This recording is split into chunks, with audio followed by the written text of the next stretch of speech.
Let us pray in the name of the Father, and of the Son, and of the Holy Spirit. Amen.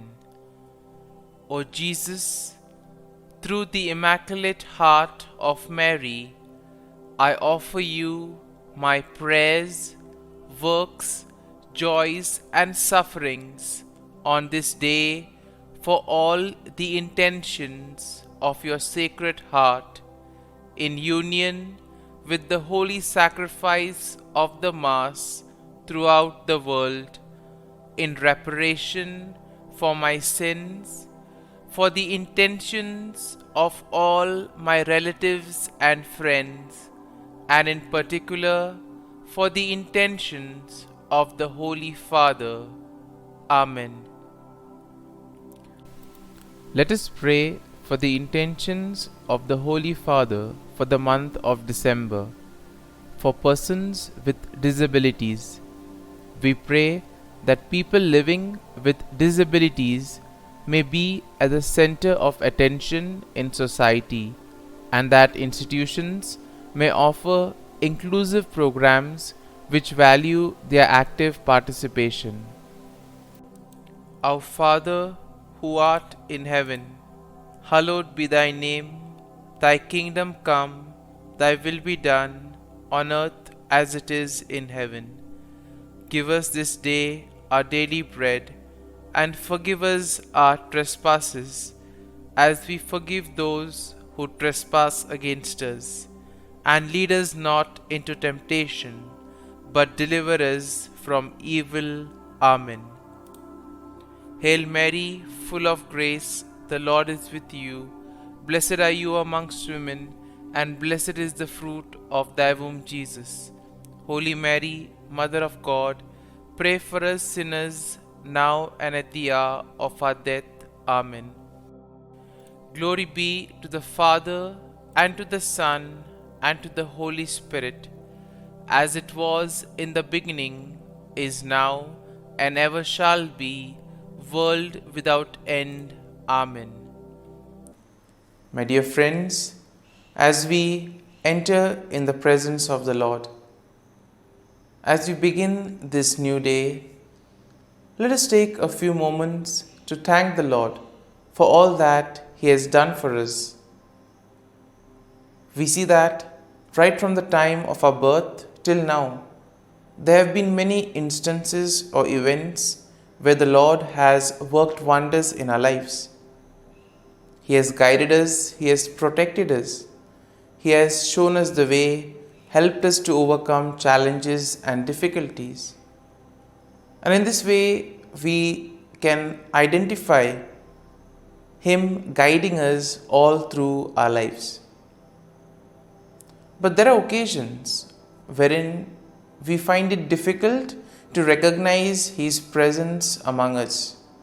We find it difficult to identify the blessings and the graces. And here we see that it is in these occasions that we need to specially ask the Lord to give us the grace that we may be able to identify those graces, those blessings in our lives. And therefore we see that the first thing to do is to be grateful to the Lord for all that He has done. And therefore, as we begin today's morning prayer, let us begin on this note of gratitude. Let us ask the Lord to help us identify His presence in our lives. And therefore, let us begin by thanking the Lord for all the things that He has done for us. Lord, we thank You for the gift of life. We thank You for giving us talents, opportunities, and various gifts that enable us to become better persons, and also that enable us to reach out to others and make a difference in the lives of others.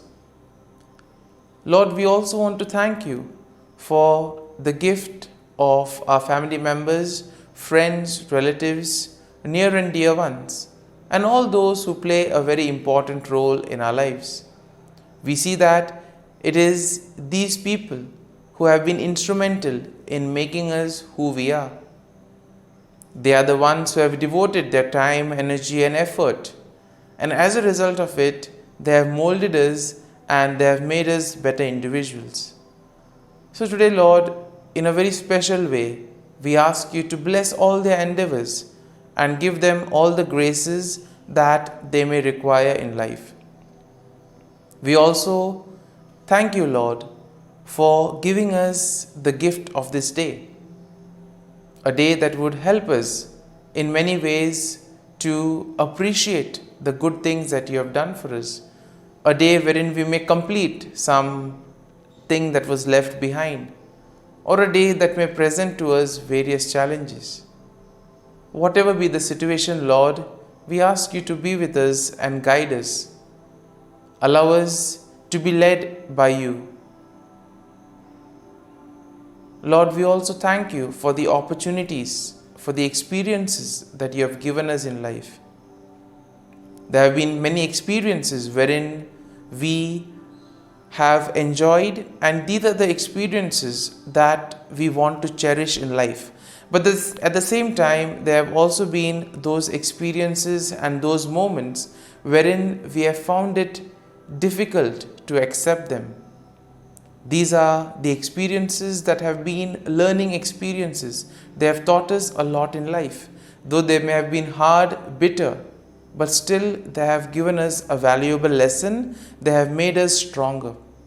And therefore, Lord, we also thank you for those moments which have helped us to become strong, which have helped us to become better individuals.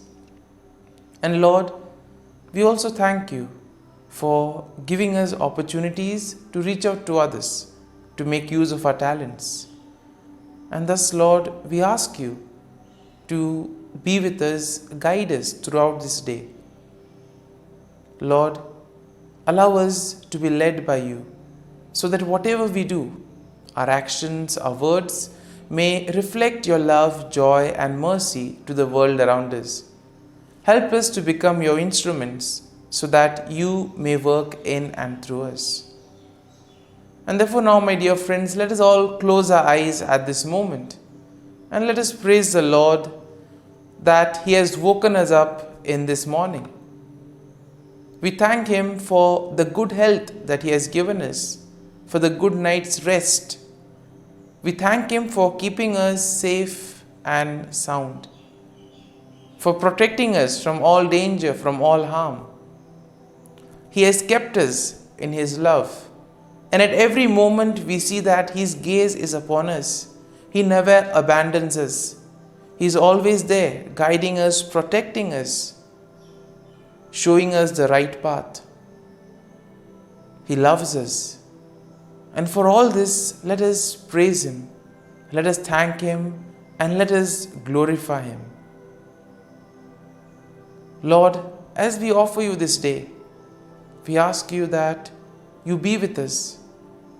Help us to make the right decisions. Help us to do the right things, so that we too may become worthy instruments, that we may be worthy workers in your vineyard. And therefore, my dear friends, let this day be a day of joy and blessings in the name of our Lord Jesus Christ. We shall now reflect and meditate on Psalm 64. As usual, we shall have a general overview of the psalm, and then we shall take a look at the psalm in detail. And therefore, when we look at Psalm 64, we see that it is a psalm of David that addresses the theme of protection from enemies and assurance of God's justice. And therefore, we see that the psalm can be divided into three main sections. Now, the first section is basically a plea for God's intervention against wicked enemies. And this is something that we'll find in verses 1 to 6. The second section of the psalm, verses 7 to 9, will speak of declaration of God's judgment and the righteous rejoicing in His works. Therefore, the final section, verse 10, is a final affirmation of trust in God's care. And therefore, let's take a look at each of these verses in detail. Now, verses 1 to 6 go like this. Hear my voice, O God, in my meditation. Preserve my life from fear of the enemy. Hide me from the secret plots of the wicked, from the rebellion and the workers of iniquity, who sharpen their tongue like a sword and bend their bows to shoot their arrows. Bitter words that they may shoot in secret as the blameless. Suddenly they shoot at him and do not fear. They encourage themselves in an evil manner. They talk of laying snares secretly. And here we see that David begins by addressing God, expressing his plea for protection and deliverance from his enemies. Here we see that David seeks refuge from the wicked individuals who in a way try to engage in secret plots, do things secretly, use their words as weapon to destroy others, to make havoc of their life. And we see that this is especially done against the innocent, against the blameless. And in today's world also we have so many instances wherein the innocent are being targeted, wherein the cruel, wicked people use various ways in order to take advantage of the innocent and the blameless. And therefore, David here describes the deceptive strategies that his enemies use, and also the wicked people, and also the confidence that these people have in their own plans. They are sure whatever they do will work. And therefore, we see that David is suggesting to us that all these cruel, wicked people who have such wicked plans, these things stem from their heart. It is something that they conceive in their heart itself. Now, verses 7 to 9 go like this. But God shall shoot at them with an arrow. Suddenly they shall be wounded. So he will make them stumble over their own tongue. All who see them shall flee away. All men shall fear and declare the work of God, for they shall wisely consider his doing. Now in this section, David declares God's judgment upon the wicked. He expresses confidence in God's intervention, and thus he states that God will shoot arrows at them and cause them to stumble. In other words, God will take appropriate action. He will humble the proud. He will bring justice to all those who face injustice. And in this way, all the wicked, all those who do evil will be humbled. They will be brought down. And therefore, David envisions a scenario where the sight of God's judgment will invoke fear and will cause the people to recognize and proclaim the works of God. And therefore, the deeds of the wicked, though they are done in secret, all of that will be exposed. It will be brought to light. It will be out there in the open. And their plans will come to nothing. And therefore, all their plans will be destroyed. So therefore, David emphasizes the need to place faith and trust in the Lord. And finally, in verse 10, we have the conclusion of the psalm. And therefore, the verse goes like this. The righteous shall be glad in the Lord and trust in him. All the upright in the heart shall glory. Once again, a consolation for all those who have been facing difficulties in their lives, all those who have been victims of injustice. And therefore, the psalm concludes with an affirmation of trust and rejoicing among the righteous. Finally, justice will be served. The wicked will be punished. And therefore, here we see that David declares that the righteous will find gladness in the Lord and they will place their trust in God. The upright in heart will boast in the Lord and they will celebrate his faithfulness and justice. And therefore, overall, we see that Psalm 64 presents a plea for God's intervention against the wicked enemies, and it expresses confidence in his judgment. It also highlights the deceptive tactics of the wicked and their plans to harm the blameless. And therefore, the psalm assures the righteous people that God will protect them, and all that they need to do is place their faith and trust in the Lord. It emphasizes the ultimate triumph of the righteousness and the recognition of God's works among His people. And therefore, the psalm will serve as a reminder that God sees and judges the actions of the wicked, and He provides security and justice for all those who do the will of God. Therefore, my dear friend, let us now spend a few moments reflecting on this psalm. There may have been many things that would have touched us. Could be a verse, could be a sentence, could be a thought or a word. Remain with it. Allow it to take root in you. In this way, we see that the psalm will really be meaningful to us, and will be ultimately be able to draw fruit from it. And therefore, as we spend these few moments in silence, allow the word, allow the thought to take root in you. Let it become part of you, so that ultimately all your works, actions today will be able to radiate the love, peace and mercy of God. That you too will be able to praise the Lord in all your works, in all your dealings with others. And thus you will be a worthy instrument to work in the vineyard of the Lord.